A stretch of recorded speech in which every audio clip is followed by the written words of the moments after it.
I have Kevin Chupik on today. We were just talking about his name because I had no idea how to say it. We hadn't actually met formally, even though I've invited you strictly off your artwork to be part of a show that I'm doing, the Rodeo Day Tucson in February, which I'm super excited about, by the way. I'm Me really, too. yeah, your artwork is just a perfect, absolute perfect fit for this show and actually for our gallery as well, just because I was looking at it last night. In fact, you had a nice article that was done on you, and it was a, what they called it modern. What was the magazine that they did that article on? Uh, that is Rock and Vine magazine out of Fredericksburg. Yeah, It's kind of a larger hill country magazine, and it was called Mod West. yeah, Mod The West. title. And did they come to you? Did they reach out to you because they found your imagery somewhere on like Instagram or something? Well, no, my wife has worked for the magazine for 3 years, and they were wanting to feature me for as long as she's worked for them, and they had me on the cover a few issues back, and uh, they wanted to do a story on me, but I've had other magazines do stuff on me, but yeah, this we finally moved away from the area, and the timing was right, so they did a piece on me. Yeah, it's great. Yeah, no, it was fantastic. I thought it was Really great. good writer. Her name is Ada Broussard. She's really great writer. But what I was going to say, I love, and that magazine had some nice examples of the artwork that you're known for, and it's this, to me, it's almost a tongue-in-cheek, sensibility of juxtaposition of Old West, New West, David Hockney Totally. slash, Ed Ruscha. I mean, are those fair things Yeah. to say? Yeah.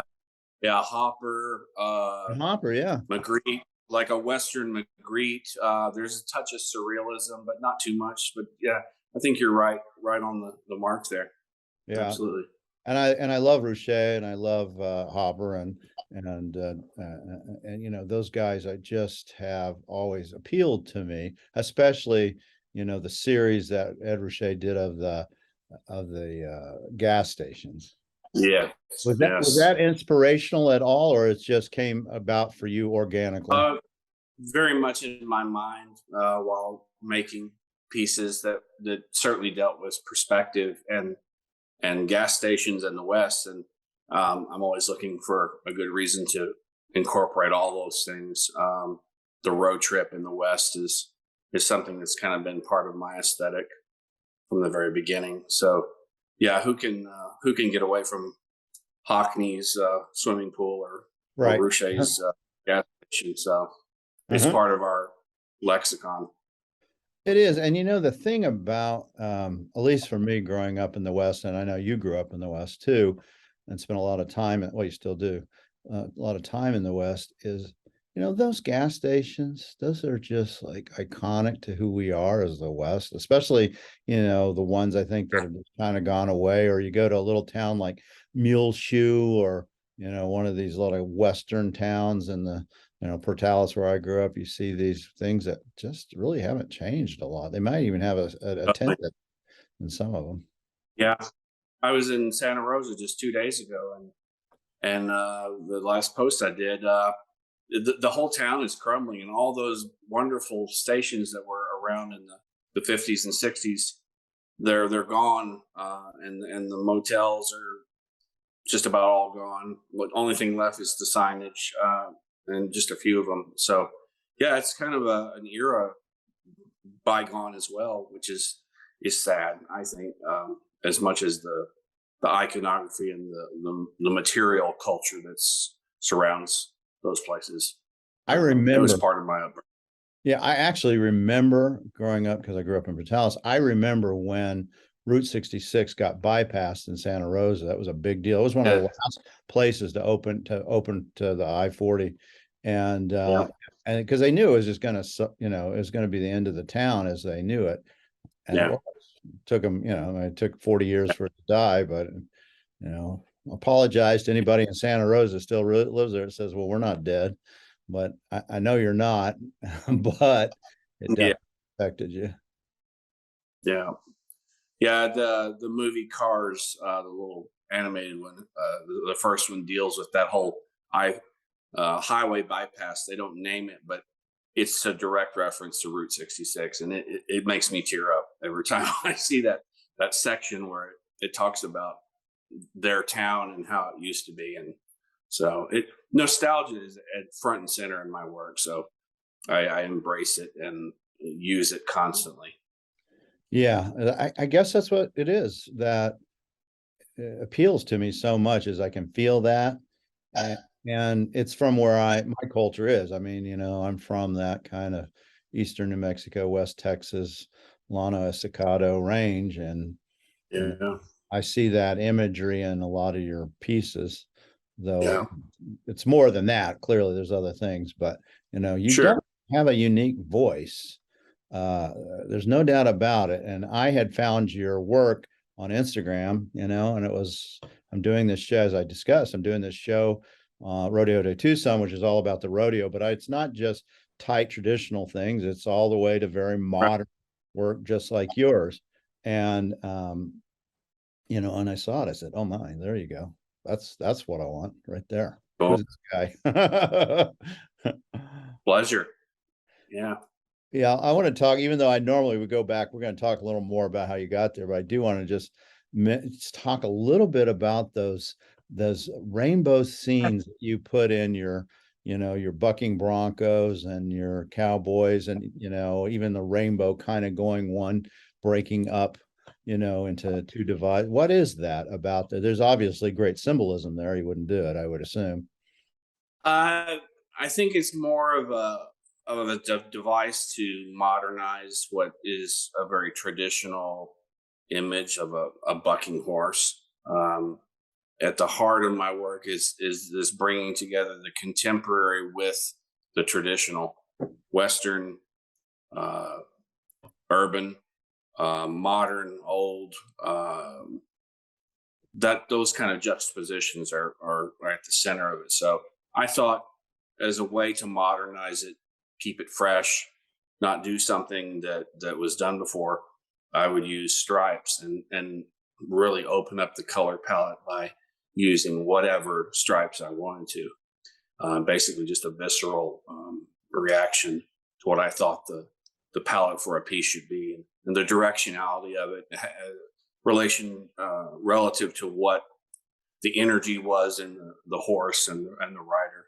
So it was basically a formal beginning, but with that formal beginning comes some symbolism, which is the modern or contemporary, even pop.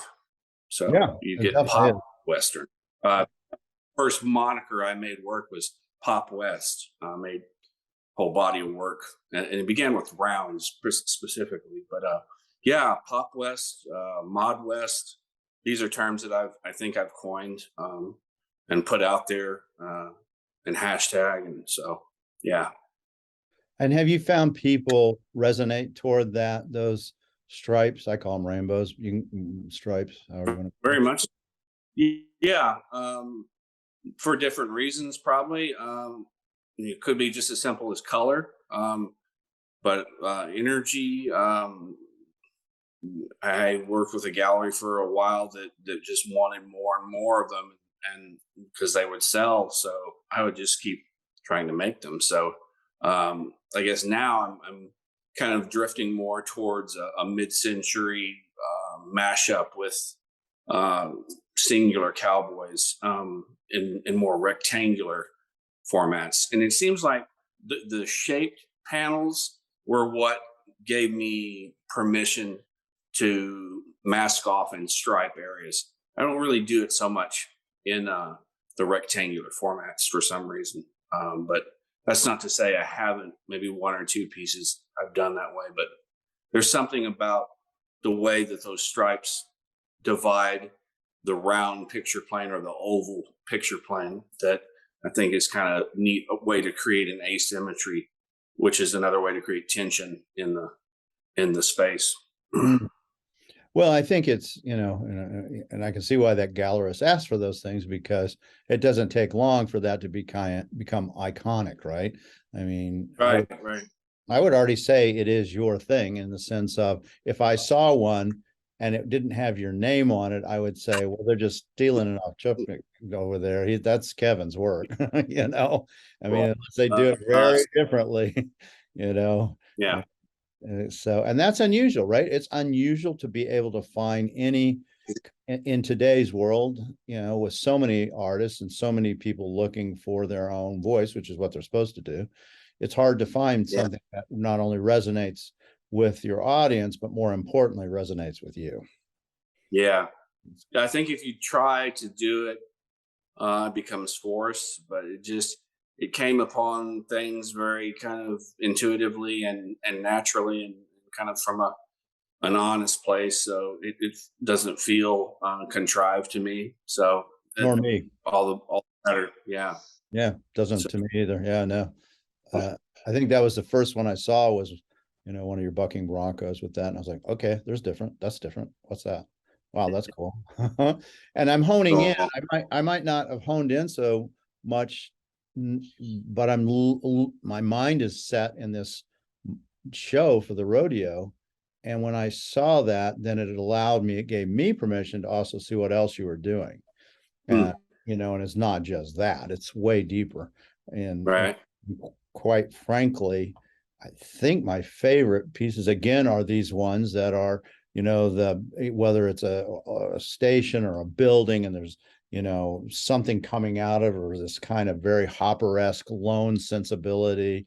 You know, to me, those may be the ones that really hit on the mark for me, again, personally. And that's, you know, that's what I I was. hear you. Yeah. I think you take note of that and you try to get back to that charged relationship, whatever it is. For me, I think I kind of use the buffalo with the ice machine as kind of like my underpinning for creating an emotive, charged, mysterious, tongue in cheek, definitely Western, but rural slash urbane, and you're coming and going in this gathering point. And for me, it seems just plausible enough that it might happen. It'd It be could. freakish if a buffalo was staring at, but these days, I mean, you see them interacting with people way too much. But I think it's kind of an interesting premise. And someone told me that a notion like that appeared on that series that's been on TV. Oh, I can't remember the name of it, but they were saying that they think they've been looking at your work. There was a buffalo in Uh-huh. a context that was similar to what I was doing. So I'm like, well, maybe people are looking at what I'm doing. Yeah. Well, and you also had the one with the laundromats and the cowboy that Yeah, looked like he's from like the 19th century kind of a thing. yeah, yeah. Yeah, that's another tongue-in-cheek moment that I think is plausible, and I've been contacted by cowboys that say, "Well, this resonates with me. I remember when I was here and I had that scene happening, and I had my gun or whatever, and I had to do a load, and so yeah, it time and time again, it hits somebody with a little bit of truth, and really that's what I'm after. It's just enough of where someone can put their own story or interpretation into it, but I really do want to direct it because these are cinematic expressions of my vision. So yeah.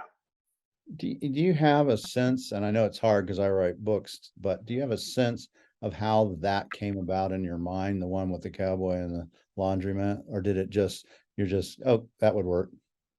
Specifically for Yeah, each piece, or that one, just that kind of imagery. I mean, I would imagine you kind of almost get on a loop, you know, you do the buffalo and you go, oh, this is good. And then something else pops into your mind that could be, so, but I don't know. I'm just yeah, curious it as a writer. is it's weird. Sometimes you start with an image and you put it in a context, or you start with a context and you put a figure in the ground. Other times you're looking for something A and B to work, and because you're trying so hard at that, if you're aware and sensitive to what C might be, then it comes into play, and you're like, you ditch that and you go a different direction. And I collect images and pictures, and I have done so for 30 years. And I'm always just going through them and envisioning or wondering, well, what if this or that?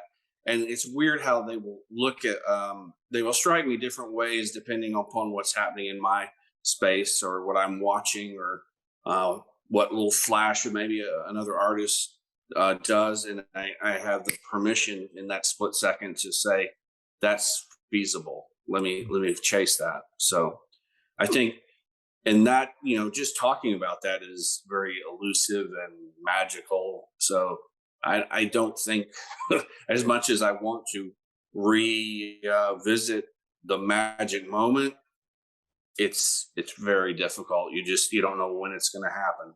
Right. I can But see that. the No, secret is just to keep doing stuff, as we know. yeah. I mean, even when people say, well, how'd you come up with that idea in their book? And I was like, I'm not sure, actually. I just sitting there writing and Yeah, about it. And then I was like, oh, this would work. This is interesting. So I'm sure it's got yeah, the same. And you're obviously a collector because I can see all the skulls. For those of you yeah, watching this on YouTube, his head is in a halo of rams and steers and deer and other things, pronghorn, it looks like. yeah. But and I'm sure it's not Yep. limited to skulls either, is it? No, it's curios and collectibles, little, um, paper from the prior century, cowboy stuff, maps. Yeah, all the paraphernalia that's associated with kind of an idealism that started in the 40s, 50s, and 60s, Depression era cowboys. Um, yeah, I love mid-century furniture and houses. We lived in one in Vegas for 20 years, and I grew up in Tucson, right across from Canyon Del Oro High School. Yeah, we're going to And talk all about that. Go ahead. yeah, um, yeah, we moved there when I was 10. I was born in Fort Worth, and we moved to Tucson. My dad got a job at Learjet, Yeah. and we moved there, and it just opened everything up as far as the West.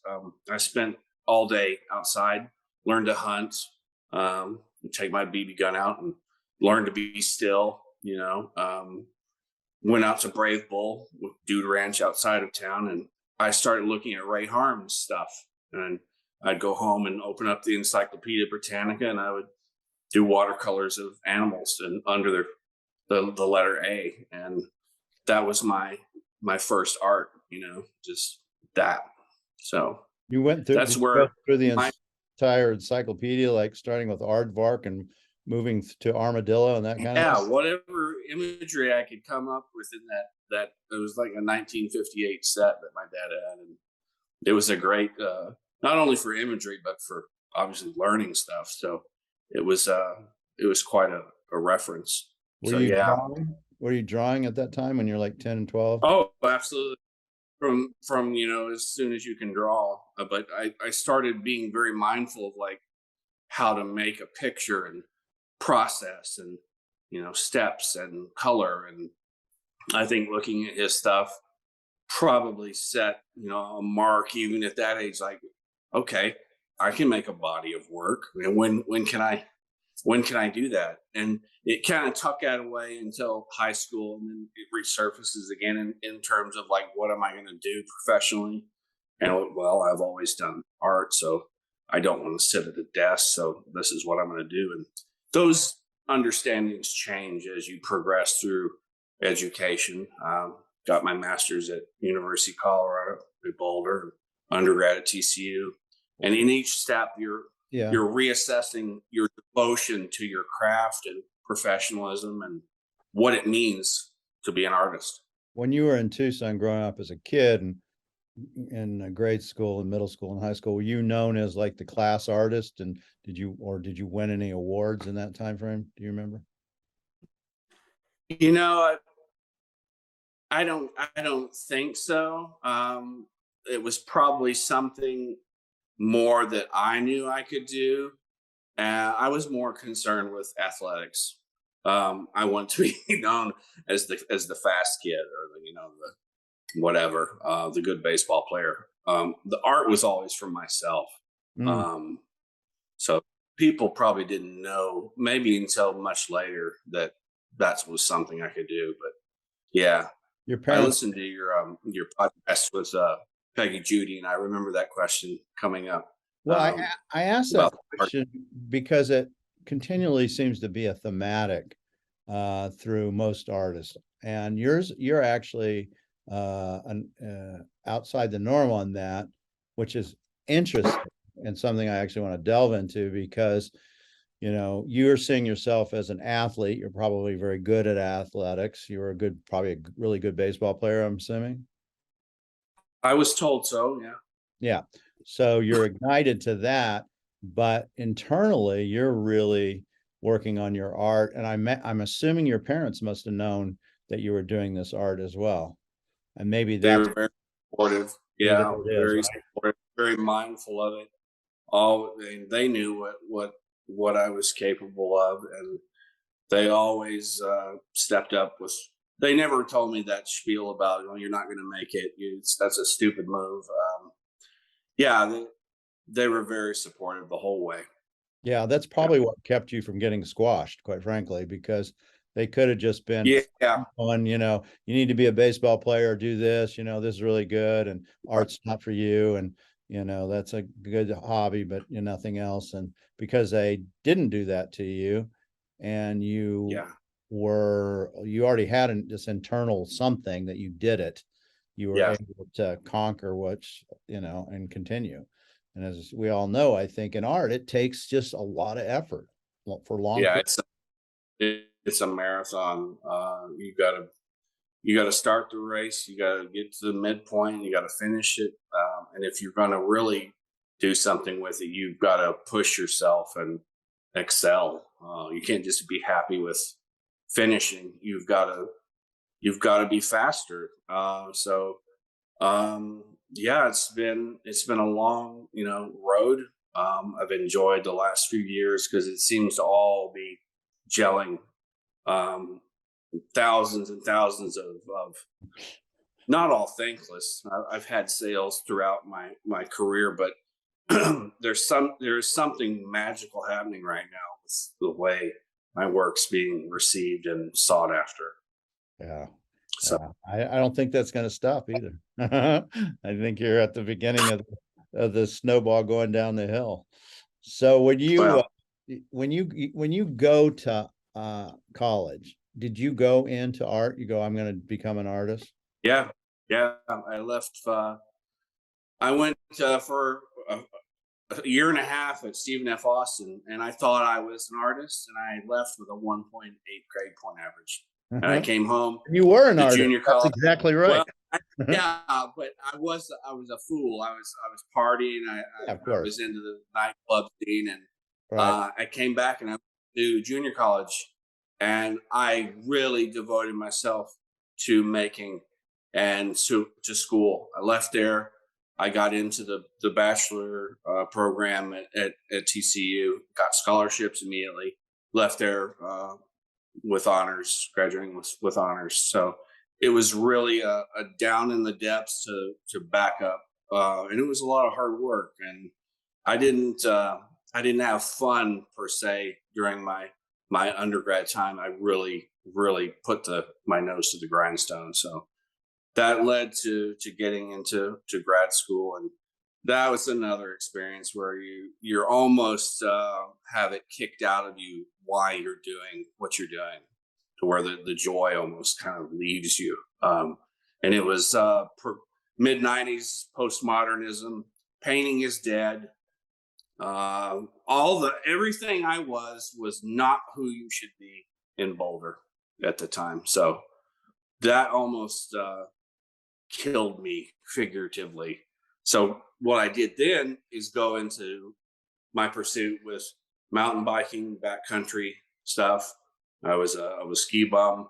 Um, I spent more time looking for rock art and archaeological sites than I did working in the studio, which made me even more passionate about what I do now because I've got I've got experiences that most people don't have in terms of orienteering in the backcountry, and and just the knowledge of a lot of things that people don't normally see. So it just made me a really rounded person, and kind of expounded on kind of the stuff during the Tucson years that I knew I liked viscerally, texturally. I loved just hanging out in a clump of cactus waiting for a rabbit to come out. I loved hearing, the sounds associated with the desert. So whether it's in New Mexico, Arizona, southeastern Utah, uh, Southern California, Southern Nevada, I mean, I've always been a desert rat, I think. And all the writers, Douglas Preston, Abbey, Roberts, they bring it to life, and I've kind of lived in that space for 30 years now, one way or the other. Did you think at that point, when kind of you're getting your master's in fine art, I assume is what it was? Is that what it was in Boulder? Yeah, painting and drawing, both undergrad and grad school. Yeah. Did you think at that time, okay, maybe I'm going to pivot and become something related to the outdoors, whether it's a guide Yeah. or national parks or one of these Yes. kind of things, be an abbey, you know? Lived in Boulder for 2 years after I graduated with my degree, and what I'd gotten into while I was there was leading me away from it. I moved to Las Vegas, my wife and I knew I would get a job as a guide. I knew it. I sat down with the owner of a multi-day biking company, and I showed him my photo books, and he hired me on the spot. And he took me out for a ride. He said, "Well, we'll see if you're fit." And of course, I was fit. And next week, I was taking people for week-long trips to North Rim, southeastern Utah, Zion, northern New Mexico, and it's there a month and a half later that tragedy of tragedies happened. I fell off a 35-foot cliff and crushed my 12th thoracic vertebra. So that pushed me back to art. I had no choice. I was going away from it, and that pushed me right back to it. And I think within a year of being in Vegas, I made my first body of work after my accident on my kitchen table, and was showing with like 5 of the more established artists in Las Vegas in a show, and it kind of just stair step from there. But it always starts with humble beginnings for me, and just a lot of hard work. And I taught for 20 years in Vegas, painting, drawing, design at the college level. Mhm. So yeah, whether I've been teaching it or doing it, it's right there with everything I do. That had to be devastating to have that happen to yourself, to go from one of the most Yeah, able-bodied, fit person that you can be to somebody who is now in a wheelchair. it's I had to reinvent myself, and I did. I kind of just like distanced myself from all the things that were so important to me, and went to Europe 4 or 5 times. Got back more into the modern avant-garde part of art.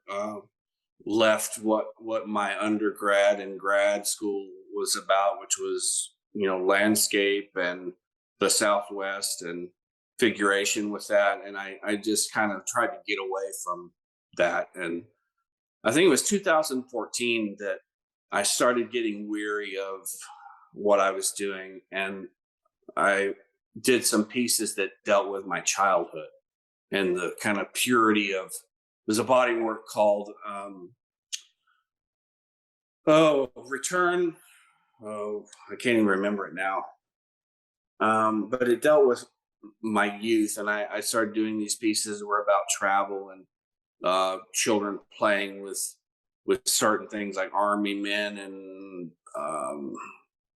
gunfighters and um, trains, and just very kind of honest iconography of youth. And I think that's what got me back on to where I'm at now. Honestly, my childhood interests kind of took over. Why do you think that is? I think I was ready to maybe get back to what I truly loved, not have a grudge about um, the kind of hurt that kind of welled up because of the accident. Yeah, It's like it was difficult. I bet. So Start from ground zero. I get it. Sometimes we have to do that. We have to start from the beginning, reinvent yeah, ourselves, relook at who we are, what's important, the bigger yeah, picture. Yeah, it's hard. It's very hard. Clearly, that kind of trauma was devastating, but at the same time, I have to believe that it also was who you are now, right? yeah, totally. I wouldn't have done the things I did in the interim had that accident not happened. Um, yeah, it hasn't really slowed me down. People assume certain things about what you are or who you are when you're in a wheelchair, but I only got stronger. Yeah. I Well, benched 350 pounds after my after the accident. I went to Europe 5 times. I drove BMWs 140 miles an hour. But I can't even feel my legs. I use a brace to drive, so it's like none of yeah. it makes any sense. So yeah, when someone tells you, I think it makes me try even harder when they say, "Well, you got to do this or that." I try to bust through that. Right. Yeah, no, I get it. My dad was handicapped, so I understand it from a close, close up what you have to go through Yeah, and how it can form you and the things it can do for you, actually, in a weird way. yeah, So we wouldn't mm, be talking here probably if you hadn't gone through that, because I doubt very seriously you would have been the artist you are today. You would have probably stayed on that path that you were on. It's hard to, because if you love that path, it's hard to break it, I think. yeah. I think God knew what had to happen. Yeah. Certain things are, I think, are allowed into your life to kind of direct you through. And at the time, it was the last thing I wanted. But yeah, it's been certainly a rich experience because of it. But Yeah. I wouldn't sign up for it. But No, I'm it's sure. it's been worked out. Yeah. Yeah. You haven't let it affect you in the way that it can, because those kind of devastating things can sometimes they just destroy people and they can't move on, It's just Yeah, yeah. totally. I didn't know if I could work again, and it was getting a job teaching one class on a Saturday, and then I got a car again, and then I got hired to be a part time instructor, and then just things kind of happen from there. So it all starts with some sort of task Yeah. and a goal. Yeah. Um, Always every week's like that now. So Yeah. yeah, And so when you start working, you work as a teacher in college, teaching art, drawing, and painting. I did. I Yeah, and that did. was in Vegas. In Vegas and then Shriner University too. I got tired of dividing myself up with art making and teaching, and I said, I'm going to devote myself purely to my professional art making. In 2019 was the last time I taught, and it's just really from that moment things just exploded.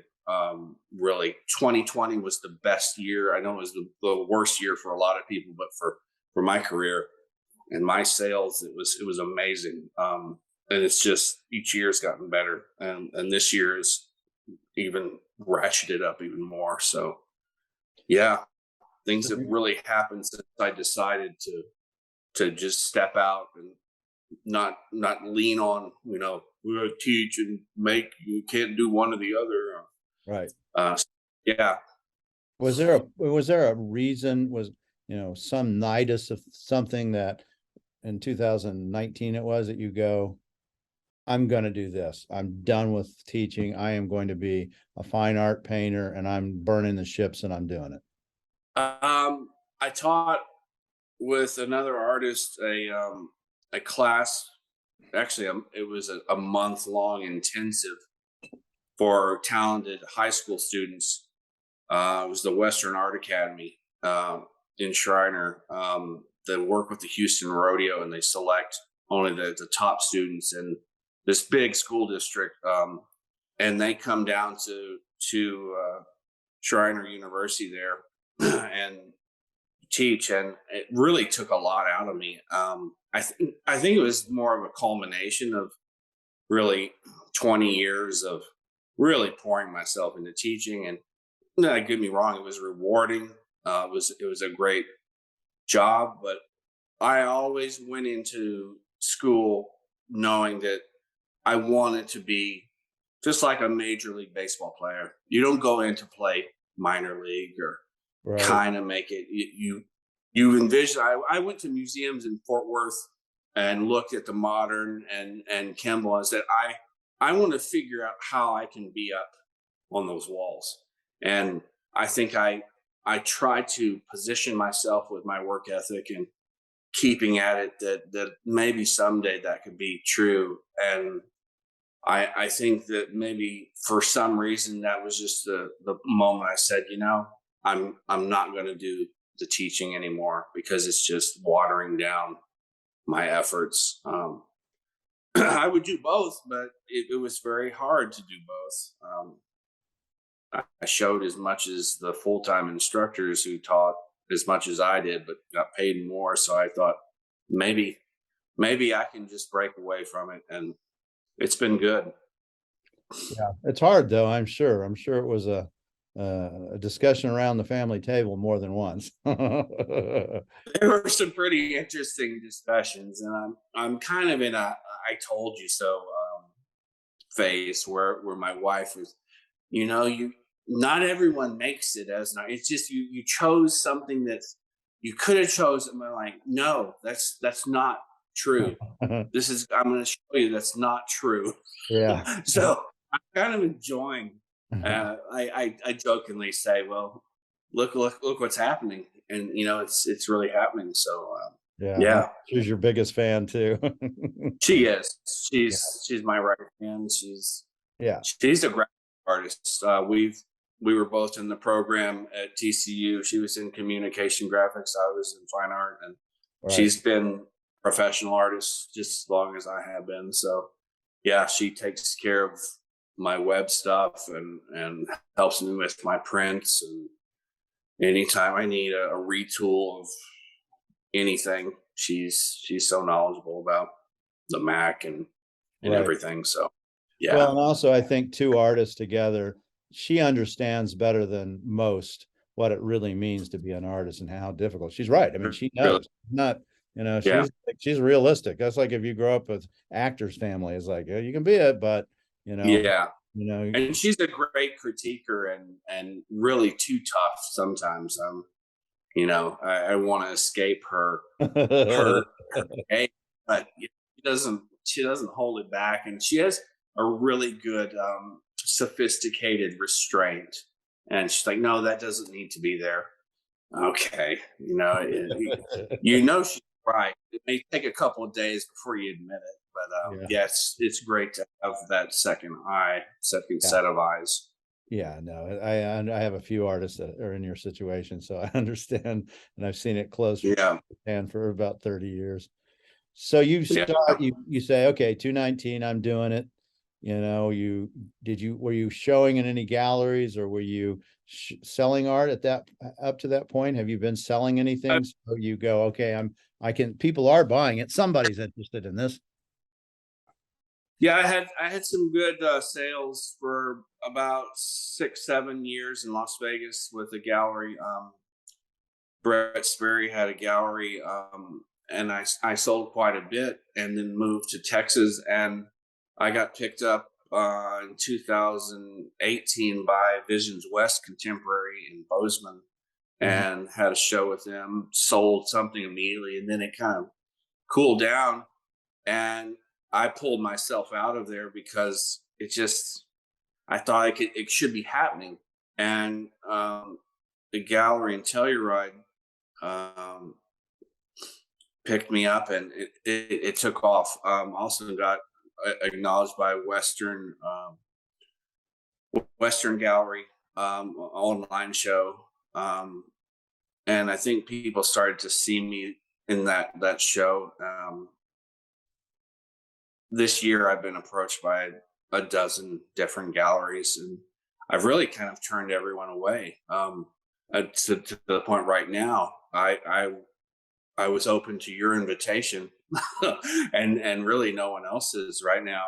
I'm Hey, selling we work all appreciate pretty easy. it. Yeah, I'm going to take a little ding, because I really respect what you do, and I think you're at the epicenter of what, for a lot of artists that work like I do.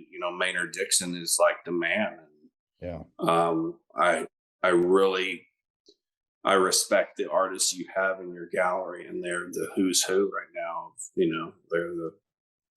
They're what I aspire to be too. So, yeah, and it's home in a lot of ways. Tucson is Right. home. So it felt like, the knock knock was something I should open and say, Huh? come on in.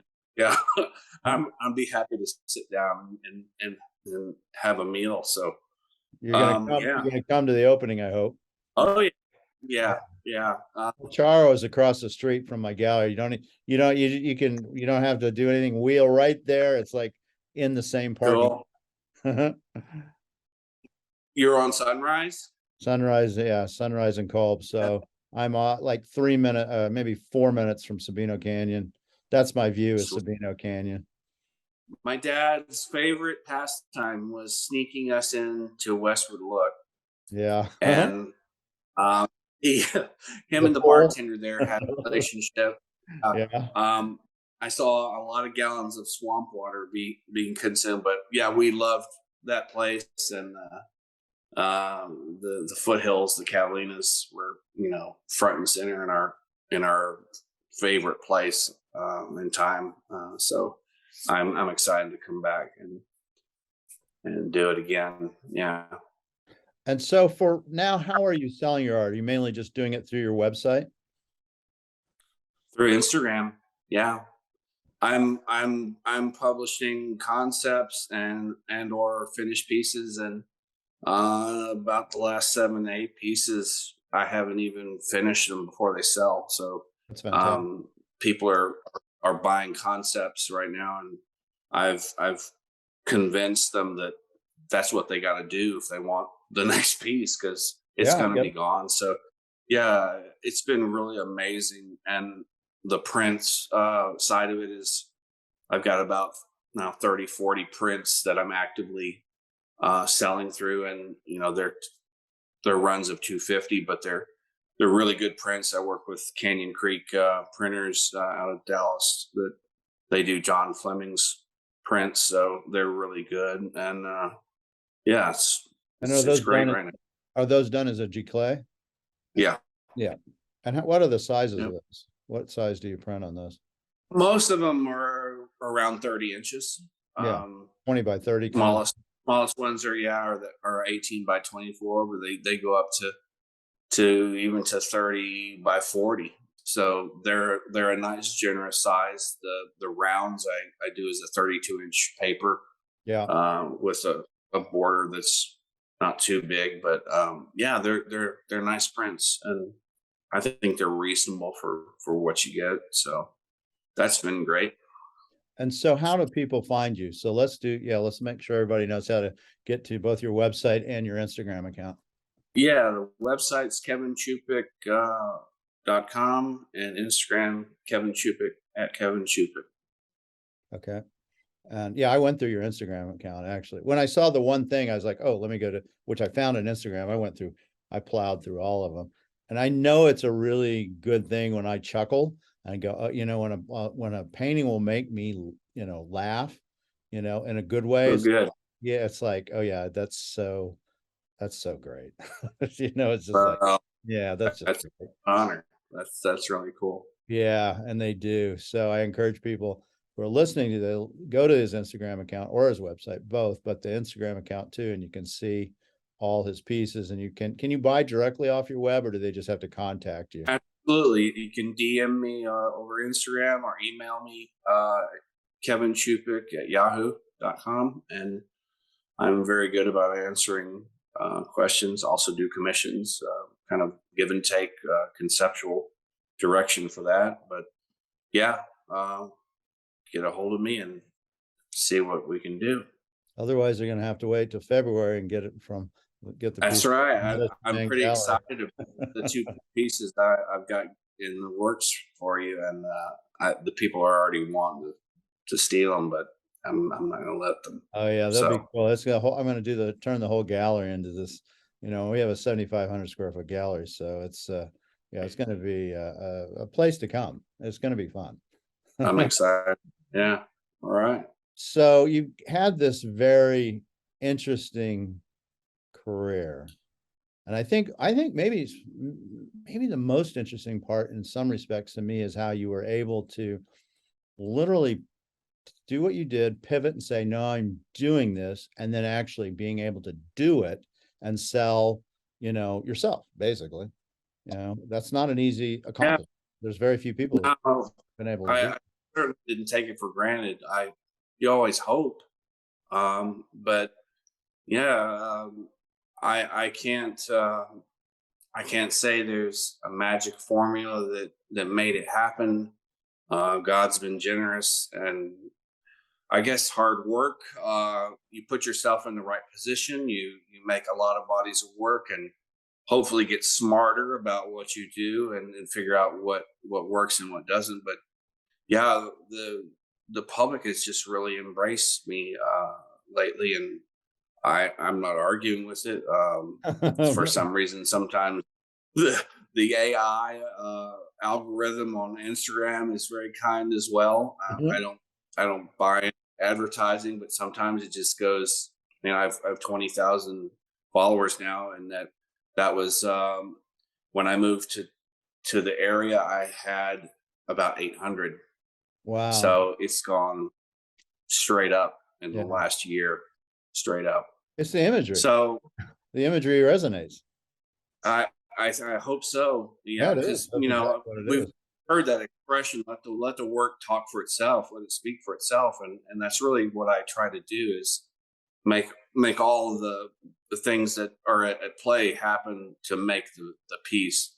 Craft, care in the technical side, but the good design, basically just doing what I taught my kids, like be a master of simple things really well. And if you do that, some good things can happen. Yeah, clearly, and they are. So what would you tell people? You've gone through a very uh, difficult route, to say the least. But what would you say to artists that are out there wanting to maybe be an artist and they're having their troubles right now? They've hit their point where it's like, okay, I can't go on, or what would you tell them? Because you went to that mountain and went over it. Yeah, I think you've got to be honest with yourself. You don't. There's a difference between being positive and being reasonable, rational. You've got a dream, but you've got to apply yourself, and you can't be fooling yourself. It's not an easy route. It's not guaranteed. If someone told me what was involved in undergrad, if one of my instructors said your odds are extremely low, I probably wouldn't have done it. But I never listened to that. I bought the fairy tale. I bought the 1%. Yeah. Um, you know, lots of kids out there that play little league that think, "Well, I got a shot at playing for the Yankees, or Dodgers." And I think without that at the beginning, you're not going to get anywhere. And then you've got to find little plateaus where you can regroup and you can get your strength, and hopefully you have some support. It's a hard thing to do on your own. So yeah, hopefully you've got a support base of some sort, whether it's a safe place to make the work or start showing as soon as possible. Um, I'm not really one who likes working with other artists and that scene. But if that works for you, get around other artists, go to museums, go to galleries, steal figuratively off the wall, like absorb what you're looking at and see how you can spit that out in your own voice. But it's it's about walking around being awake to everything that's happening around you. And once you do that, you see everything differently, really. And when he said steal, folks, just so you know, he did air quotes, so he doesn't mean really steal. Unless you're watching this on the YouTube, you won't know that. But that's, Appropriate. well, it's true. I mean, everything in art has probably been done. Everything in music's probably been done.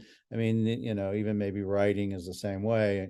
They've told me that in Hollywood, there's no new ideas, period. They just Yeah. you think you have an idea that's unique? No, it's not. Somebody's already come up with it. And that's okay. And that's a given, Yeah, you it know. is. I But think it's I think that's where people are actually kind of in a comfort zone where they can sit there and say, I recognize this, but I'm intrigued that it's going in a little bit different direction than I was expecting it to. And that little 2, 3, 4 degrees is enough. Um, I'm not saying that you can't just be totally out of left field or reinvent the wheel, but I think it's enough quite often just to do that. And people identify with it. They can bring out their own experience in that way and kind of approach a common experience that we all have. We all, if we are over 50 years old, we all remember the way the road trip used to feel going from LA to Dallas you know, so that's kind of what I'm relying on, that there's some people out there that have a notion of kind of what I'm talking about, but are expecting something different. yeah, and for me, I think that is what resonates for me. But I have a funny feeling in your paintings, other younger people see it in a different way, and it resonates for them in maybe a more sardonic fashion, I'm surprised. Yeah, I look at my analysis that Instagram provides for me, and the most popular age group is 20, 23 to 34. yeah, So yeah. these are young people, and they buy the work. So it's not just about 50 to 60-year-old who have experienced it. It's somewhat universal, I guess, in a lot of ways. So yeah, I'm thankful for that. I think you have to be a little bit the better well read you are, I think almost in a way, the more you can relate to Yes, pieces. yes, You very can bring much so. more, yeah, you can bring more contextual, insight into what maybe that is. Yes, that's true. We remember the Looney Tunes cartoons, and those were very smart cartoons in a lot of ways. I had opera and classical ideas and history, and you had to kind of be a smart kid to understand the reference that they were Yeah. making in those cartoons. And I think it's true still. Yeah. Go watch Rick and Morty. You ever watch that cartoon show? Uh-uh, Oh God, uh-uh, go watch it. It's fantastic. They come so fast, you can't even keep up with uh-huh. the references that they're throwing. Yeah, no, Oh, it is definitely, you would enjoy it. I have no doubt. Yes, and I still oh, watch oh, cartoons, so maybe that tells something about me, and what I like as well. But I like cartoons. And so here we are. You finished your podcast. Any last words you want to say to the audience out there? just thanks for the support and the patronage, and it's great to have opportunities to do things like this. Thank you, Mark, Yeah, for the yeah, invitation. I'm thrilled. It's amazing. I was Yeah. I was very pleased when you said yes. You got right back to me, and I was like, great, because you add something unique and different, and I don't even know what you're going to do, but it won't matter because I know it's going to be cool. and it'll be Cool. like, yeah, that's it. Because you got your own, there's nobody doing what you're doing. And Wow. and that's again what sets you apart. And I have no doubt that there are so many themes in your mind that you probably can't even get through them in a lifetime, honestly. It's getting hard right now. I'm trying to keep up with what I want to do, and it's physically impossible right now. So I don't know. I may have to get an assistant or two and Yeah. crank these things out. Um, yeah, I'd rather have more ideas than fewer. So Yeah. yes, You wake up in the middle of the night, ever go, this is, that's dangerous when you start, yeah, thinking too close to bedtime. I've done that and spend the whole night yeah. conceptual. Yeah, Yeah. Yeah. yeah. It's a Used to problem be for my me. favorite. Yeah. Yeah, I have that problem sometimes too. Try to yeah, turn it off so it doesn't, yeah, because once you pop up, that's it. You can't get yeah. You might as well just get up and go to work. it. Yeah.